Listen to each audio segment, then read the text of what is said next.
Բարև ձեզ հարգելի հայրենակիցներ, ես Մարատ Հակոբյանն եմ Կիևից։ Այսօր Ուկրաինա Ռուսաստանի լայնածավալ ներխուժման 1333-րդ օրն է, արդեն ավանդաբար ունենք մի շարք դրական ռազմական լուրեր, սակայն եթե դեմ չեք, սկսենք քաղաքականությունից։ Քաղաքական ոլորտում նույնպես շատ կարևոր եւ դրական նորություններ ունենք։ Ստոկհոլմը պատրաստ է մասնակիորեն ֆինանսավորել Ուկրաինային Gripen կործանիչների մատակարարումը, քննարկվում է տարբերակ, ըստ որի գործարքի մի մասը կֆինանսավորի Շվեդիան Կիևին տրամադրվող ռազմական օգնության շրջանակներում։ Այս մասին Reuters-ին տված մեկնաբանության մեջ հայտարարել է Շվեդիայի պաշտպանության նախարար Պալ Յանսոնը։ Իմ կողմից ավելացնեմ, որ այս տարբերակը կարող է արագացնել կործանիչների մի մասի արագ մատակարարումը Ուկրաինային, մինչ Պուտինը կաշվից դուրս է գալիս, որպեսզի աշխարհի ուշադրությունը շեղի իրական իր պարտություններից, աշխարհը միևնույնն է նկատում է կարևորը։ Սերբիան Կրեմլի համար հերթական անհանգստացնող հայտարարությունն է արել։ Սերբիան, որին նախկինում հաճախ անվանել են Կրեմլի վերջին ամրոցը Բալկաններում, վերջին շրջանում ակնհայտորեն հեռանում է Մոսկվայից եւ նույնիսկ չի բացառում Ռուսաստանի դեմ պատժամիջոցներին միանալը։ Պատժամիջոցների թեմայով անձամբ է արտահայտվել նախագահ Ալեքսանդր Վուչիչը։ Սերբիայի առաջնորդը հրաժարվել է երաշխիքներ տալ, որ իր երկիրը ապագայում չի միանա Ռուսաստանի նկատմամբ սահմանափակումներին։ Ռուսաստանի լայնամասշտաբ ներխուժումից հետո Բելգրադը դատապարտել է Կրեմլի գործողությունները, սակայն մինչ այժմ չի միացել հակառուսական պատժամիջոցներին։ Այնուհանդերձ երկրի դիրքորոշումը կարող է փոխվել, ինչպես տեսնում ենք։ Միջայլոց Սերբիայի դատապարտման մասին ասացի, նշեցի, որ Հարավային Կովկասի ոչ մի երկիր ուղղակի չի դատապարտել Կրեմլի ագրեսիան Ուկրաինայի դեմ, ոչ 14 թվականին, ոչ 22 թվականին։ Մի քանի օր առաջ մենք հաղորդել էինք, որ Վուչիչը բացահայտ առաջարկել է Ուկրաինային սերբական զինամթերք մատակարարելու սխեմա, որը նման է այն մեխանիզմին, որի միջոցով այժմ ամերիկյան զենքը մատակարարվում է Կիևին։ Սերբիան դա կարող է իրականացնել Եվրոմիության միջոցով։ Որոշ երկրների կողմից Ուկրաինային աջակցության ակտիվացումը եւ Մոսկվայի շահերի դեմ գնալը հստակ նշաններ են Պուտինի մոտեցող պարտության։ Եթե մի շարք արևմտյան երկրներ տեսնում են, որ Ուկրաինան դիմացել է եւ հասկանում են լիակատար հաղթանակի համար հարկավոր է ընդամենը ավելացնել զենք ու զինամթերք, ապա Կրեմլի գործընկերները հասկանում են, որ չհաղթելով 4 տարվա ընթացքում Պուտինի պարտության շանսերը օրեցօր մոտենում են։ Միայն կույրերը չեն տեսնում, որ առանց ապագա եկամուտների Ռուսաստանը այլևս չի կարող լինել կենսունակ, Եվրոպան եւ Ամերիկան կտրում են Ռուսաստանի եկամուտներից, իսկ ամբողջ ագրեսիվ պատերազմը Ուկրաինայի դեմ կախված է Կրեմլի ֆինանսներից։ Եթե հասարակ ռուս քաղաքացիների մոտ ֆինանսական ստիմուլներ չլինեն, նրանք այլևս չեն ուզենա գան մահվան բերան Ուկրաինա։ Նրանք կռվում են գումարի համար։ Նոր տարածքներ, քաղաքներ գրավելու փորձերը պարզապես Պուտինյան Ռուսաստանի մահկանացուից առաջ հոգեվարքն են։ Առանց նավթի ու գազի եկամուտների Ռուսաստանը չի կարող պահել իր տնտեսությունը եւ սա անխուսափելիորեն կհանգեցնի կենտրոնախոզական շարժի լարվածության եւ բաժանումների ձգտման Ռուսաստանի Ֆեդերացիայի կազմում եղած ազգերի մեջ։ Ուստի մեր այժմյան առաջադրանքն է հնարավորինս ամուր պահել ռազմաճակատը, ոչնչացնել հակառակորդի հնարավորինս մեծ քանակությամբ զինկազմ, հասցնել անդառնալի հարվածներ, խոցումներ Ռուսաստանի տարածքում գտնվող օբյեկտներին եւ այս միջոցով նպաստել Պուտինի չհաջողված իմպերիայի փլուզմանը։ Իմպերիայի չինական կոպիան է։ Իմիջիայլոց շատացել են քննարկումները Ռուսաստանում ներքին փլուզման մասին, բայց սա այնպիսի ոլորտ է, որ պետք է Ռուսաստանի մասնագետ փորձագետների հրավիրենք եւ նրանց փորձագիտական կարծիքը հարցնենք։ Անցած օրը Ռուսաստանի տարածքում տեղի ունեցած ծանր հարվածների ֆոնին Կրեմլը կրկին փորձեց վրեժ լուծել Ուկրաինայի խաղաղ բնակչությունից։ Դնեպր քաղաքին հասցված հարվածի հետևանքով երեկ երեկոյան վիրավորվել էր 6 մարդ։ Ակնհայտ է, որ Մոսկվան այլևս չի կարող թաքցնել իր խայտառակ վիճակը, եւ հենց այդ պատճառով են նոր ուժով փորձում խաղարկել Պոկրովսկի գրավման խաղակարտը, շարունակելով նաեւ հարվածել Ուկրաինայի խաղաղ բնակիչներին, մի կողմից փորձելով ահաբեկելու իր ճիքերը շարունակել, մյուս կողմից նման քայլերով, ինչպես ասացի, ուշադրությունը շեղել իր խայտառակությունից, իսկ Պուտինի խայտառակությունը քողարկել հնարավոր չէ։ Երեկվա Վոլգոգրադի նավթավերամշակման գործարանի խոցումից հետո հերթական անգամ կանգ է առել այդ ձեռնարկությունը, շարքից դուրս է եկել։ Դեռ դեռ պարզ չէ որքան ժամանակով եւ վնասվածքների լրջության աստիճանը, բայց այս փաստերը պարզապես Պուտինին ծիծաղի առարկա են դարձրել։ Ռազմաճակատում ռուսական զորքերը շարունակում են փորձեր կատարել ներթափանցելու եւ ամրանալու Պոկրովսկում, իսկ զուգահեռաբար փորձել են շրջանցել մեր պաշտպանական գծերը 3 Զապորոժիայի ուղղությամբ Դնեպրոպետրովսկի մարզի կողմից։ Միջայլոց ռուսական մեքենայի մառախուղի ժամանակ Պոկրովսկ մտնելու կադրերը 3 տեղադրել ենք մեր Telegram-ում, ի տարբերություն ռուսների մենք քողարկելու բան չունենք։ Եթե ագրեսորը մտել է մեր հող, մենք դա ֆիքսում ենք եւ դրա դեմ պայքարում։ Քողարկելը, ձևացնելը դա ռուսական ռոպագանդայի միջոցներն են։ Երեք երեկոյան որոշ ամբարեխիղճ լրատվամիջոցներ եւ ուշադրության պակասից տառապող բլոգերներ իրենց տագնապալի հայտարարություններով ռուսների մեր պաշտպանական գծերը Զապորոժիայի ուղղությամբ շրջանցելու փորձի մասին Դնեպրոպետրովսկի մարզի կողմից գրեթե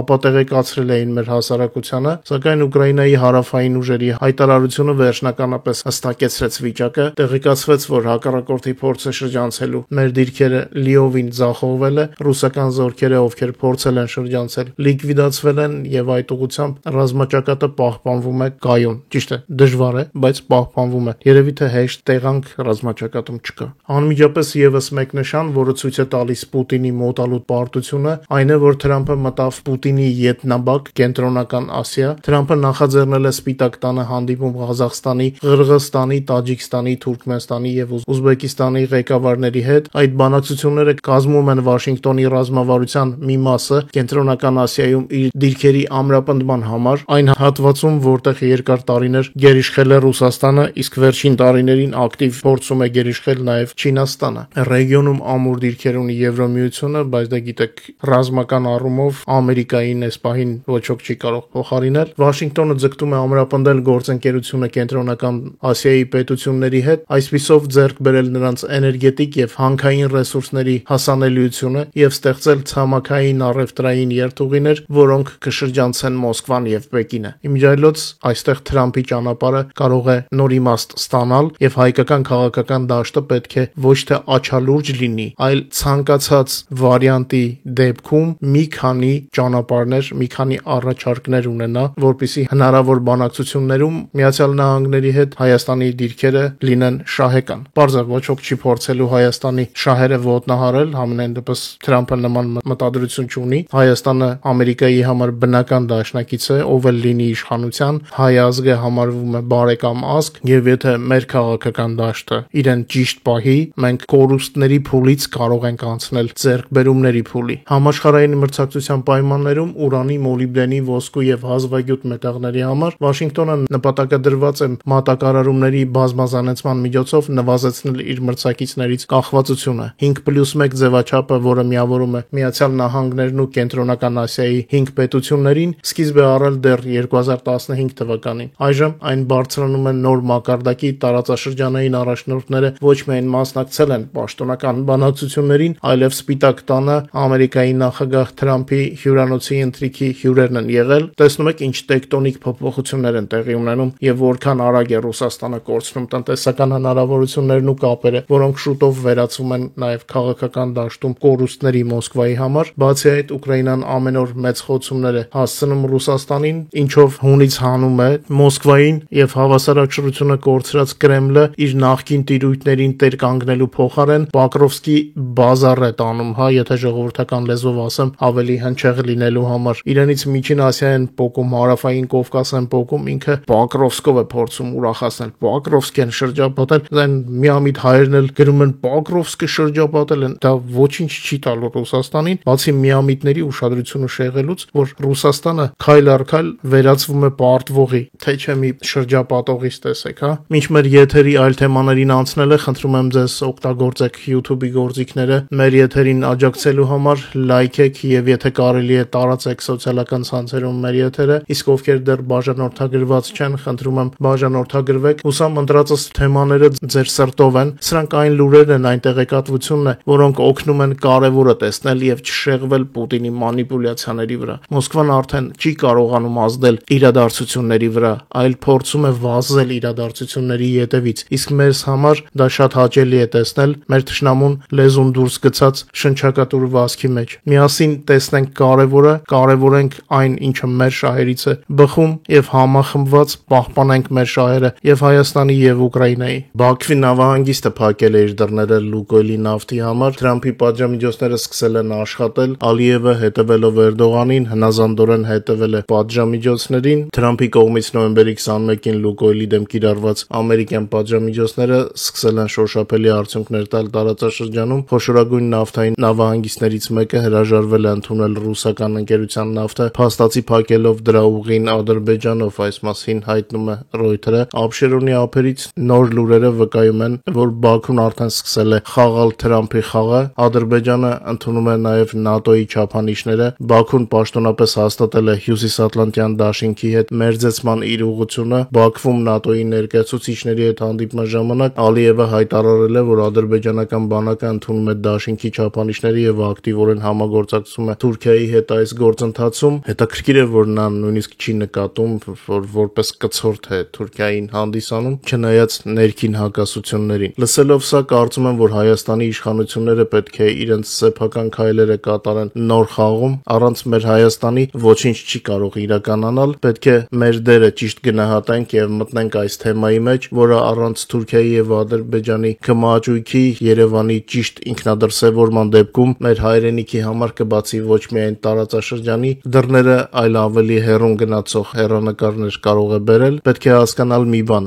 նման շանս երկու անգամ չի տրվում եւ սա կապված է Թրամփի գործողությունների հետ։ Եթե մենք չխաղանք մեր խաղը, մեզանով կխաղան ուրիշի խաղը, իսկ այդ տարբերակը երևի թե ոչ մի հայի սրտով չէ։ Բաքվին ՆԱՏՕ-ի ստանդարտներին անցնելու որոշումը քաղաքական գործոններից զատ ունի նաեւ գործնական նշանակություն։ Ուկրաինայի դեմ իր ագրեսիայով Ռուսաստանը հենց գործնական դաշտում սպառել է խորհրդային չափանիշների եւ տրամաչափի զենքի իր պաշարները։ Ուկրաինայի դեմ պատերազմը ոչ միայն ուտիլիզացնում է ռուսական զորքերը, այլև անցյալ է դարձնում Ռուսաստանի հետ կապված զենքն ու չափանիշները։ Եվ որքան էլ ուզի Պուտինը Պոկրովսկ գրավի, նա արդեն անցյալ է աշխարհի քաղաքականության համար։ Եվրոպական հանձնաժողովը հաստատել է Շենգենյան վիզաների տրամադրումը Ռուսաստանի քաղաքացիներին սահմանափակելու ծրագիրը, սակայն դեռևս մանրամասներ չի նշել։ Բելգիան կբացի անօդաչու թռչող սարքերի հայտնաբերման եւ ոչնչացման կենտրոն ռուսական դրոնների ոչնչացման համար, Ուկրաինան եւ Շվեդիան ստորագրել են պաշտպանական համաձայնագիր։ Փաստաթուղթը նոր հնարավորություններ է բացում շվեդական ներդրումներ եւ տեխնոլոգիաներ ներգրավելու համար Ուկրաինայի պաշտպանական արդյունաբերության զարգացման համար։ Ուկրաինան դրական բանակցություններ է վարում Միացյալ Նահանգների հետ հեռահար տամահավ թեվավոր հրթիռներ գնելու վերաբերյալ, ըստ Ամերիկայում Ուկրաինայի դեսպան Օլգա Ստեֆանիշինայի բանակցությունները լավ են ընթանում, այս մասին հաղորդում է Bloomberg-ը։ Ուկրաինայի դեսպանի խոսքով Կիևը ցանկանում է Ամերիկայից գնել ոչ միայն տոմահավ հրթիռներ, այլ նաեւ ամերիկյան այլ զենքեր։ Սա ներառում է ինչպես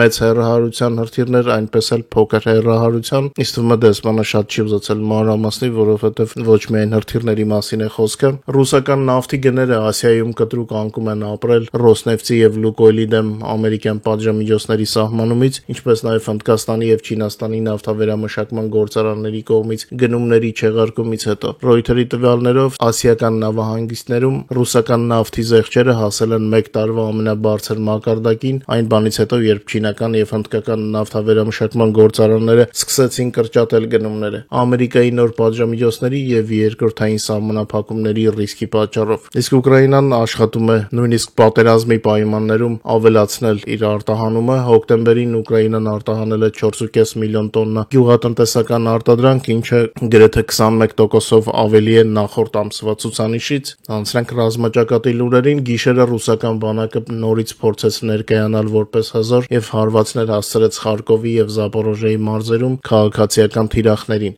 Դպրոցներին հարվածող բանակները ռուսական պատկերացմամբ հենց ուժեղներն են։ Բացի այդ, ռուս ագրեսորները հարձակվել են Ուկրաինայի 4 մարզերի էներգետիկ օբյեկտների վրա տարբեր մասշտաբի։ Սա տեղի է ունեցել Օդեսայի, Խարկովի, Դնեպրոպետրովսկի եւ Զապորոժիեի մարզերում։ Արտակարգ վերականգնման աշխատանքները մեր եթերի պահին շարունակվում են, էներգետիկները աշխատում են արագ վերադարձնել հոսանքը մարդկանց տներ։ Մասշտաբները մեծ չէ, պարզապես ռուսները երևի թե ինչ-որ բան պետք է անեին եւ հենց դա էլ անում են։ Քանի որ ռազմաճակատում առանձնակի հաջողություններ չունեն եւ ինֆորմացիոն ստի գրոհներով են փորձում այդ իրենց բացը լրացնել, ձեռքի հետ էլ փորձում են ցույց տալ, որ կարող են հարվածներ հասցնել էլեկտրալարերին կամ տրանսֆորմատորներին։ Ռազմաճակատում տեղի ունեցել 169 մարտական բախում, որոնցից ամենաշատը հասկանալի պատճառներով Պոկրովսկի հատվածում հատվածում Պուտինի զորքերը վերջին 24 ժամվա ընթացքում կորցրել են ևս 1170 զինվոր։ Ուկրաինայի տարածքում լայնածավալ պատերազմի սկզբից ի վեր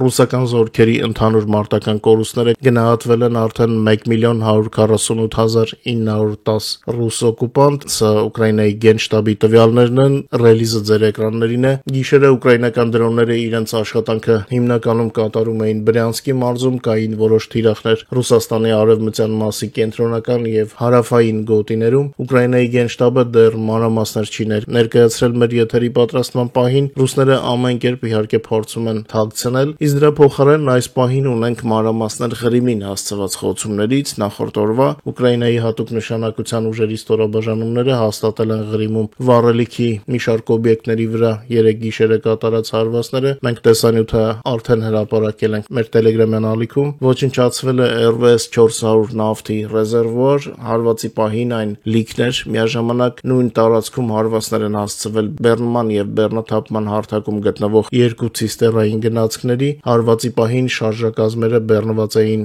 նավթամթերքով։ Ուկրաինայի հատուկ նշանակության ուժերի դրոնները նաեւ հարվածել են Սիմֆերոպոլում եւ շրջակա տարածքներում գտնվող մի քանի նավթամբարների եւ վառելիքի պահեստների, ինչպես նաեւ հարվածներ հասցվել են նաեւ Բիտումնոյե գյուղի տարածքում, ոչնչացվել են ռեզերվուարներով օբյեկտներ, գրանցվել են բազմաթիվ հրդեհներ։ Շատ չերկարացնեմ այսօրվա եթերը, կփորձեմ մոտորերս նաեւ հարցազրույց պատրաստել ձեզ համար անալիտիկա ալիքով։ Եթե լինեն արտակարգ լուրեր, միգուցե նաեւ արտակարգ եթերներ պատրաստենք։ Շնորհակալ եմ, որ մեզ հետ եք։ Խնդրում եմ չմոռանալ լայքել եւ տարածել մեր եթերները։ Հուսամ ավելի լավ լուրեր կունենանք արդեն վաղը։ Բարով մնաք։